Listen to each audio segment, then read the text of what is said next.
Good evening, good morning, good afternoon, and welcome to another episode of Something Chat Show by Tom Jeter Jackson presents After the Movie Review. Today's movie we will be reviewing is a classic. It's a really good movie. It is called The Witches of Eastwick.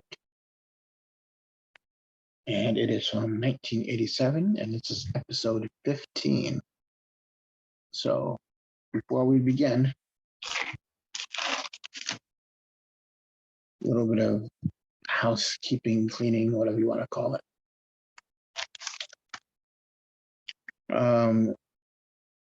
As always, the links to what I'm discussing is down below, so check them out. Thank you. Check out Positive Fandom on YouTube.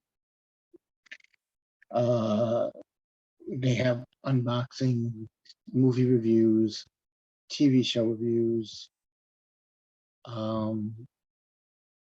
watch-alongs, and so much more. Plus, the apex of the channel is a little show called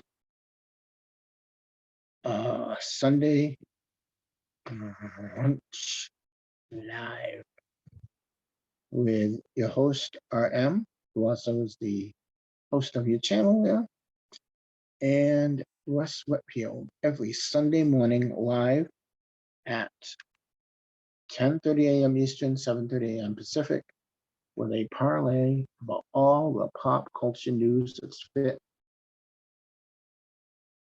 to vlog, video, print. You be the judge. So check them out. Good channel too. And also there will be that'll be down in the links below. So check them out. And then subscribe to the Post Geek Singularity and visit postgeeksingularity.com.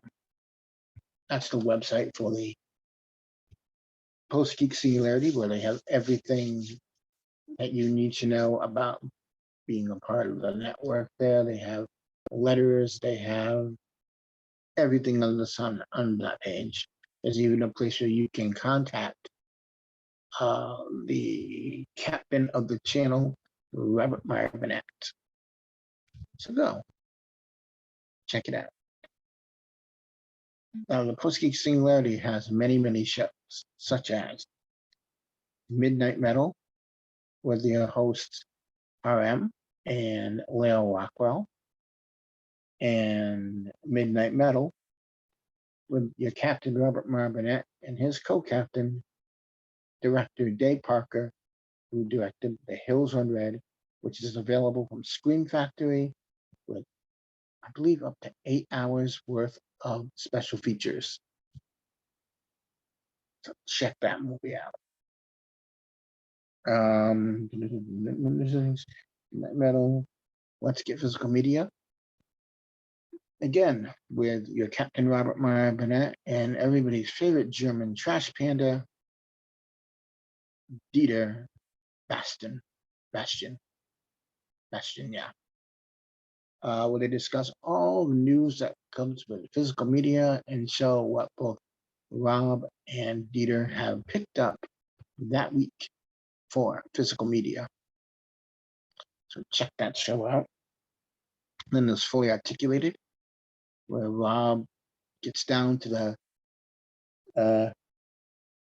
nitty-gritty and talks about everything there is to know about 1/6 scale figures, from Hot Toys to Toys Wonderland to all your third-party places that you can get them from. So check that out. And remember, hide your wallets from watching that, because the answer that Rob always has is, should you buy this hot toy? The answer is yes, always. Yes. Hmm. And there is whining about movies with your Captain Robert Marbinet and his lovely co-captain, or I should say, your co-captain, cruise director, however you like to put it, Elizabeth Gwendolyn Bell, as they'll watch a movie ahead of time, and then they come back and they discuss um, that movie and what they liked and didn't like about it, and all the great things about it. And they enjoy a nice glass of wine, and they discuss where they got the wine, what kind of wine it is, and how it tastes. That's why it's called Whining About Movies. So check that show out. On the Post Geek Singularity YouTube channel, there is a playlist of all the episodes so far of Let's Get Physical Media and Midnight Metal and Midnight Musings, as well as Let's Get Physical Media and Whining About Movies. Plus, they also have um, Observations with Robert Meyer Burnett, where he picks a subject and pontificates for you, the Post Geek Singularity, about whatever it is he's talking about. Then he reads your letters, he takes tips and whatnot. All that stuff is down below in the description as well. I wanted to say also that check these channels out. They're good channels. Check them out. And that should be it for housekeeping, cleaning, whatever you like to call it. That's a good title for that little sequence there. So, as the show goes along, excuse me, Witches of Eastwick, which is a comedy, it's a fantasy, it's a horror, it is an adaptation of John Updike's 1984 novel, and it's directed by George Miller. If you don't know who George Miller is, George Miller directed all the Mad Max films, and he directed Fury Road. He's directing Furiosa now, the prequel to Mad Max Fury Road, I believe it's called. And he just directed 3,000 Years of Longing. Excuse me, 3,000 Years of Longing. So check that out as well. It stars Jack Nicholson, and the female leads are Cher, Susan Sarandon, and Michelle Pfeiffer, with supporting cast of Veronica Cartwright, whose sister Angela was on Lost in Space, the original Lost in Space. But Veronica Cartwright was in one of the greatest horror movies ever, sci-fi horror movies, bar none, which is Alien. Check that one out. That might be coming next month too. I'm not that quite sure. I've had to look at my list of movies that I'm doing for next month, but that might be one of them. We'll have to see. And also Richard Jenkins, who's been in many movies like Step Brothers. He's the stepfather and The Shape of Water. Excuse me. I'm a little tired, folks. Please excuse my tiredness. But it's a good one. Now, The Witches of Eastwick is about three women who figure out they have telepathy, but I guess they turn out to be witches, and they don't know the power of the words they speak. And when they're one night when they're sitting around talking about what they really want in a man, and their deepest, darkest desires, a man comes to the town of Eastwick, and all their dreams come true. This man is played by Jack Nicholson, and he makes them all their dreams come true.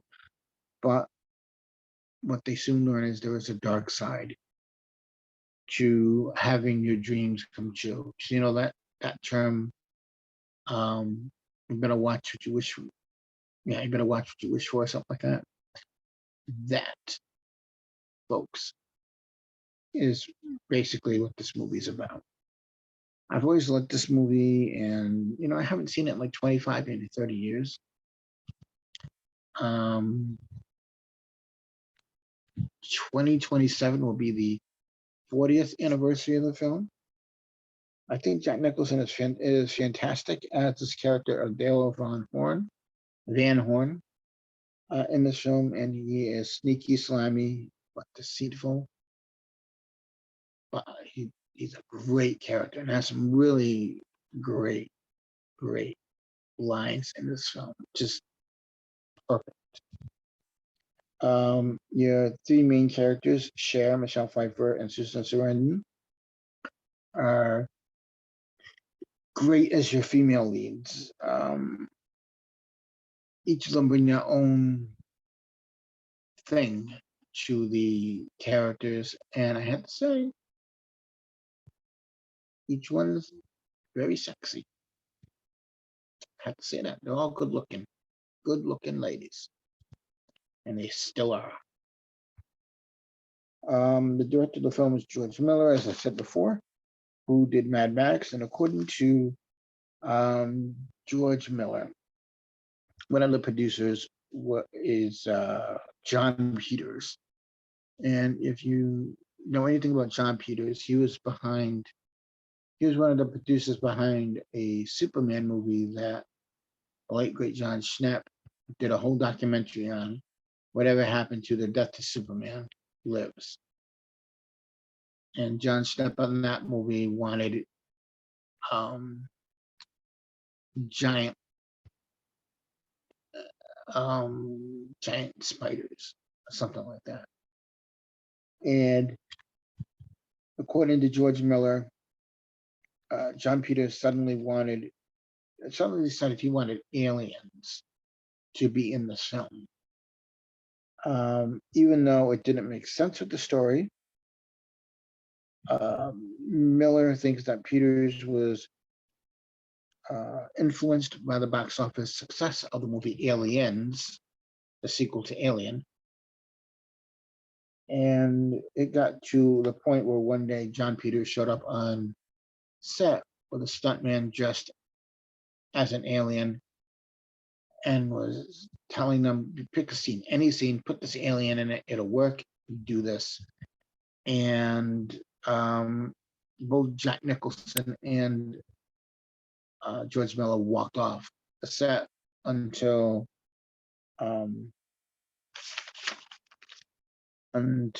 he gave up on the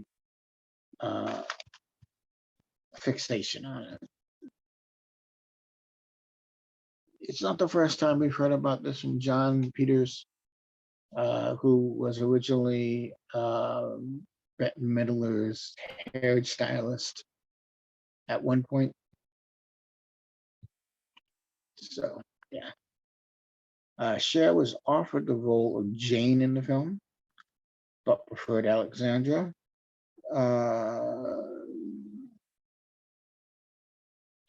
To the point the Alexandra role, the role that Susan Sarandon was supposed to play, and Sarandon only found out the day that she got to the set that she would be playing Jane, and she was stunned. But she thought she was playing Alexandra, and got to the set and found out they were switched because of Cher. Bill Murray was originally cast to play Daryl Van Horn, Jack Nicholson's role. And that would have been interesting to see Bill Murray in that role. And if you watch it, you'll see why it's just a classic Jack Nicholson role and the role that he plays.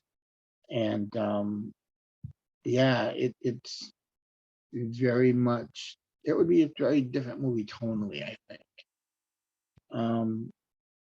Pam Grier was offered the role of one of the witches as well. Daryl Hannah turned down a role for ethical reasons.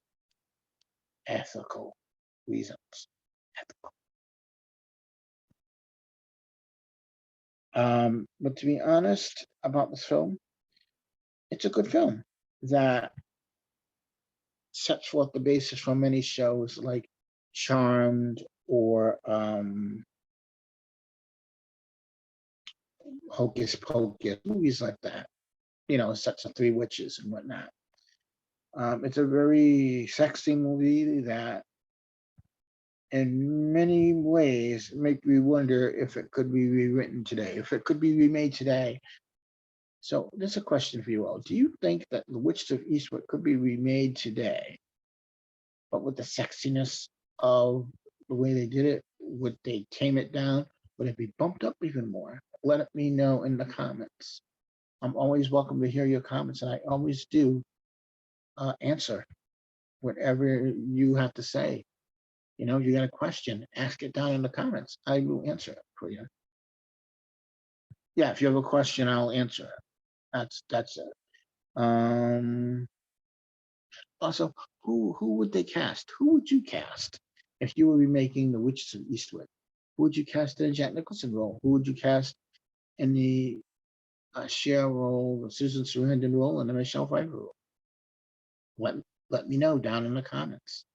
That's a very good question, and I would love to know your answers. Would I recommend this film? Yeah, because not only is it a classic, but it's just a damn good film to watch. With three amazing actresses and a legendary actor. I would say that this is one of those movies where you could watch it and just be enjoyed by it. And it's a great little tale. And they don't make movies like these anymore. But then again, as I said before, this movie set forth things like Charmed and Hocus Pocus and The Craft as well. So I would definitely say this is a good movie if you're into movies like that. This is not a children's movie because I mentioned Hocus Pocus now. Don't show your kids this movie because then you'll be having a lot of questions asked. And if you add up to answering those questions, don't show it to them. And that, my friends, is episode 15 of After the Movie Review, part of the Something Something Chat Show with Tom Jr. Jackson Presents series. I want to thank you, the watchers, the viewers, the subscribers for watching. I don't know why I'm talking like William Shatner all of a sudden or making gestures like I don't know. I just don't know. But I hope you come back because we got some great things planned. We got some book reviews planned. I'm trying to arrange some interviews for the channel from some people. So that'll be good. Maybe at some point I may do a panel, get some people and do a panel and talk about maybe talk about movies, talk about pop culture, talk about whatever, you know what I mean? And book reviews, interviews, and so much more. And for all 69 of you, hey, 69, dude, that are at the time that I'm recording this, that are watching this, I want to thank you all for watching. Thank you all for coming. And remember, wherever you go, there you are. And as always, please remember, no matter what you do, no matter what you say, we are all goof people.